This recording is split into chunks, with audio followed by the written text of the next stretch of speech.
What's up, legends? Welcome back to Audio Legend.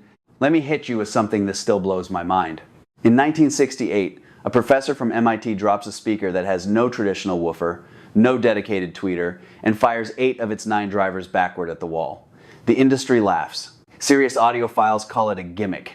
One major magazine even claimed a cheap Radio Shack speaker outperformed it. And then this gimmick stays in continuous production for almost 50 years, from 1968 all the way to 2017. 6 major series, one of the longest running loudspeaker designs in consumer audio history. Millions of people bought them, lived with them for decades, and still defend them like family. Yet, walk into certain audiophile circles and just say the words Bose 901 and watch the eye rolls, the jokes, and the pure hostility start flying. So what actually happened here?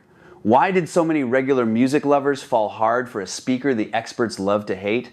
And what's the real truth that most people still get wrong? Stick with me. By the end of this video, you'll understand exactly why these speakers captured so many hearts and why the story is way more interesting than the usual Bose bad narrative you've heard 100 times.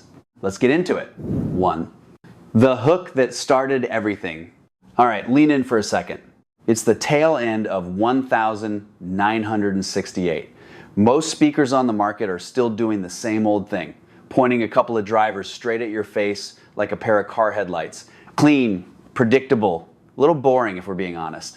Then this relatively new company, only 4 years old, drops something that looks like it was beamed in from another dimension. The Bose 901. Each cabinet is this weird pentagonal shape. Open one up and you find 9 identical full-range drivers, all the same size, roughly 4 to 4.5 inches across. Only one of them faces forward. The other 8 are angled backward, staring at the wall behind the speaker. No traditional woofer, no dedicated tweeter, no passive crossover network inside the box trying to split the frequencies. Just 9 matched drivers and an external black box, the active equalizer, that has to sit between your preamp and power amp. That little box is doing heavy lifting, boosting the low end and shaping the highs, because those small drivers simply can't reach the extremes on their own. The guy behind all this is Bose, an MIT professor who got tired of speakers that measured great on paper but sounded wrong in a real living room. He dug into concert hall acoustics and came away with a pretty radical idea. In a real performance space, most of the sound that hits your ears is reflected, not direct. So he designed the 901 to lean hard into that, about 11% of the energy shooting forward and 89% bouncing off the walls. Place the speakers the right distance from a solid rear wall, usually somewhere between 8 and 18 inches, with 12 inches often feeling sweet, and the room itself becomes part of the speaker. Suddenly the front wall lights up with sound. The music doesn't feel locked between 2 boxes anymore, it expands. Now, these weren't cheap.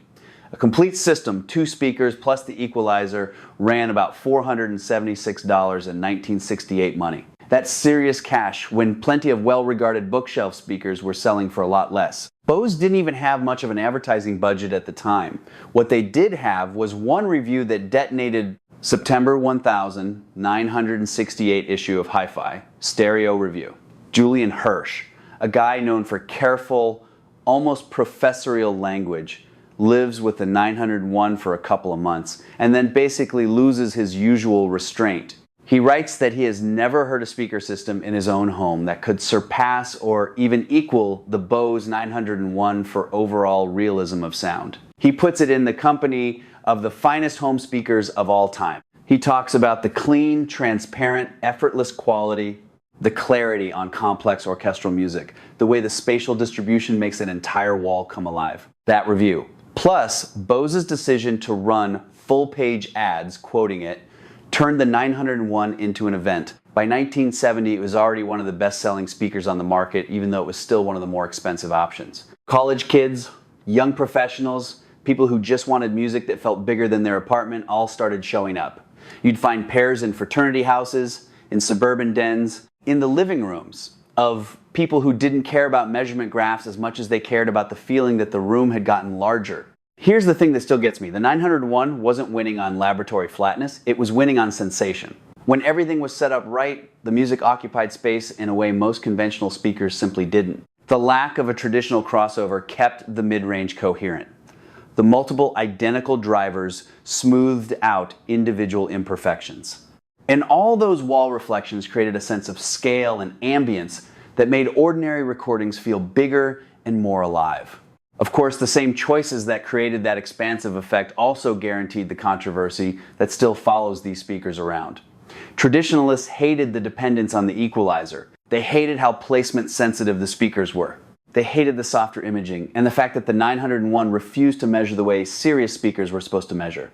Some early owners never got the setup right and walked away disappointed. Others heard it once, properly done, and never wanted to go back. Yet the commercial reality is hard to argue with.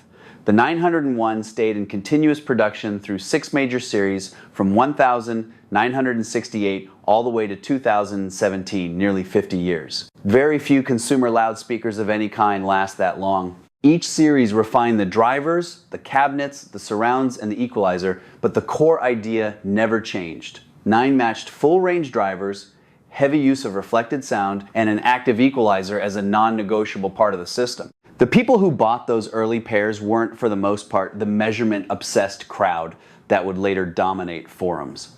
They were regular music listeners who walked into a store, heard something that made their living room feel more alive, and decided that feeling was worth the money. A lot of those systems stayed in service for decades. Some are still playing right now. That's the real opening chapter. A radical idea born from academic frustration, a physical design that refused to look or behave like everything else, one influential review that gave it national visibility, and a listening experience that prioritized immersion and scale over textbook accuracy. Those ingredients created a product that millions of people encountered, that a huge number of them fell in love with, and that still sparks strong opinions more than half a century later. Everything that follows, the refinements, the passionate defenses, the equally passionate criticisms, and the reasons the 901 still matters grows directly out of that explosive start in 1968. 2. Why the design felt magical to so many. Most speakers still work the same way they did 50 years ago. Fire as much energy as possible straight at your face so you get a sharp, focused stereo image. The Bose 901 flipped that idea completely on its head. Amar Bose spent years studying what actually happens in a real concert hall. He discovered that the majority of the sound reaching your ears isn't the direct blast from the stage, it's energy that is bounced off the walls, ceiling, and floor first. In a typical hall, the ratio is heavily weighted toward reflected sound. So Bose engineered the 901 to deliberately recreate that balance. Roughly 11% of the energy comes from the single forward-facing driver, while the other 8 drivers fire backward at the rear wall and deliver about 89% of the total acoustic power as reflections. Those 8 rear drivers are identical full-range units, the same size and character as the front one. Because there's no conventional crossover splitting the signal into woofer and tweeter paths, the sound stays remarkably coherent. The reflections arrive at your ears from many different angles and path lengths. When the speakers are placed correctly, usually 8 to 18 inches from a solid rear wall, with the room having some reflective surfaces, the result is a huge, almost spherical sound field. Music no longer seems locked between 2 boxes. It occupies the entire front of the room and sometimes feels like it's wrapping around you. That sensation is what hooked people. You put on a record and the walls of the living room suddenly feel farther away. Vocals stop sitting in a tight center image and start floating in a larger space. Orchestras gain real scale. Rock records that felt constrained on smaller, more accurate speakers suddenly breathe and expand. The 901 wasn't chasing the last word in pinpoint imaging or microscopic detail. It was chasing the feeling of being inside the performance. In the 1970s and 1980s, that feeling was rare at the price. A lot of listeners who didn't care about measurement graphs walked into a store, heard the 901 properly set up, and immediately understood why so many people were willing to live with its quirks. The enveloping, room-filling character became the reason millions of people fell in love with these speakers and the reason many of them still refuse to give them up. 3. The equalizer, the secret sauce. You can't talk about the Bose 901 for more than 30 seconds without the active equalizer coming up. It's not an optional accessory, it's the other half of the system. Those 9 small full-range drivers, around 4 to 4.5 inches each, simply do not have the physical ability to produce deep bass or extended high frequencies on their own. Bose knew this from the beginning. Instead of forcing bigger drivers or a complicated multi-way crossover into the cabinet, he put the compensation outside the box. The active equalizer sits between your preamp and power amp, or in a tape monitor loop, and reshapes the signal before it ever reaches the speakers. It applies a substantial boost in the low frequencies. Early versions could push as much as 18 decibels at the bottom end and carefully contours the treble to make up for the high frequency losses that come with all that wall reflection. Without the equalizer, the 901S sound thin, incomplete, almost unfinished. With it, they wake up. Bass gains weight and authority. The top end opens up. The whole system starts to breathe the way Bose intended. This is exactly where a lot of the criticism starts. Traditional audiophiles took one look at that little black box and called it a crutch. If the speaker needs that much electronic help just to sound right, the argument went, then the speaker itself can't be very good. Fair point if you believe every correction should happen inside the cabinet with passive components. But from another angle, the equalizer was smart systems engineering. Bose accepted the real-world limits of small, identical drivers and solved the problem outside the enclosure rather than compromising the coherence inside it. Because every driver is the same and there's no conventional crossover fighting itself, the mid-range stays remarkably seamless. The system can also play surprisingly loud without the strained, compressed quality you sometimes hear from more conventional designs that are being pushed hard. The equalizer is doing the heavy lifting, so the drivers don't have to. Owners who lived with 901S for decades almost always say the same thing. Once the equalizer is properly set and the speakers are placed the right distance from the rear wall, the system stops calling attention to itself. You stop thinking about drivers and boxes and start thinking about the music. The equalizer isn't a band-aid. It's the reason the whole concept works. 4. Placement is everything, and that's part of the truth. Here is one of the real truths that surprises people. The Bose 901 is extremely room dependent. These are not put them anywhere and they sound great speakers. They need a solid rear wall, ideally 8 to 18 inches of space behind them, reasonably symmetrical side walls, and a room that isn't completely dead with thick carpet and heavy drapes. Get the setup right and the magic happens. Get it wrong and the bass can boom, the mid-range can get confused, and the famous spaciousness turns into a vague wash of sound. This is why you hear such wildly different opinions. Someone who heard a pair carefully set up in a good room walks away amazed. Someone who heard a pair shoved into a corner in a furniture store walks away thinking Bose is a joke. Both experiences are real. The speaker simply refuses to be mediocre. It is either special or disappointing depending on the environment and the care taken. That sensitivity is both a strength and a weakness. It rewards people who are willing to experiment. It frustrates people who want plug-and-play perfection. 5. The emotional connection that numbers cannot measure. I've spoken with and read accounts from hundreds of long-time 901 owners. The common thread is almost never "these measure the flattest" or "the imaging is holographic." The common thread is emotional. I still get chills when I put on that one live album. My kids grew up hearing these and now they understand why I never wanted to upgrade. Every other speaker I've owned sounded smaller somehow. There is a particular joy that comes from a system that makes familiar music feel larger than life. The 901 specialized in that joy. For many listeners, accuracy was secondary to the sense of occasion, the feeling that the performance had expanded to fill their space.